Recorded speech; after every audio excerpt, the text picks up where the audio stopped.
എല്ലാവർക്കും ഇന്ന് ഞാൻ എൻ്റെ ഒരു പാട്ട് പാടി കേൾപ്പിക്കാനിരിക്കുകയാണ്. തെറ്റും കുറ്റവും ഒക്കെ ഉണ്ടെങ്കിൽ നിങ്ങൾ ക്ഷമിക്കണം. ലൈക്കൊക്കെ ചെയ്യാൻ മടിക്കരുത്. തെറ്റും കുറ്റവും ഇല്ലാത്ത ആളുകളില്ലല്ലോ. അതൊക്കെ ഇനി നിന്നൊക്കെ ക്ഷമിച്ച് നല്ലോണം ലൈക്കും കമന്റും ഒക്കെ നിങ്ങൾ തരണം. എന്നെ കൂടുതലായിട്ട് കൊണ്ടുവരാൻ നിങ്ങൾ നിലനിർത്തണം. എന്നാ ഞാൻ പാട്ട് പാടാൻ തുടക്കം ഇടുവാണ്. എന്നെ ഒരു നാളും കൈവിടരുതേ, എനിക്കിന്ന് ഭൂമിയിലാരുമില്ല,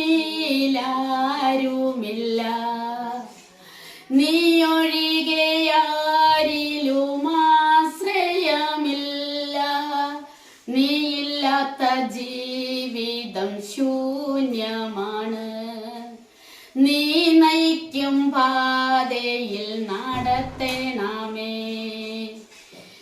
എന്നെ ഒരു നാളും കൈവിടരുതേ, എനിക്കിന്ന് ഭൂമിയിലാരുമില്ല, നീ ഒഴികെ ആരിലും ആശ്രയമില്ല, നിന്നിൽ മാത്രമാണെൻ്റെ ശരണവുമേ, നീയില്ലാത്ത ജീവിതം ശൂന്യമാണ്.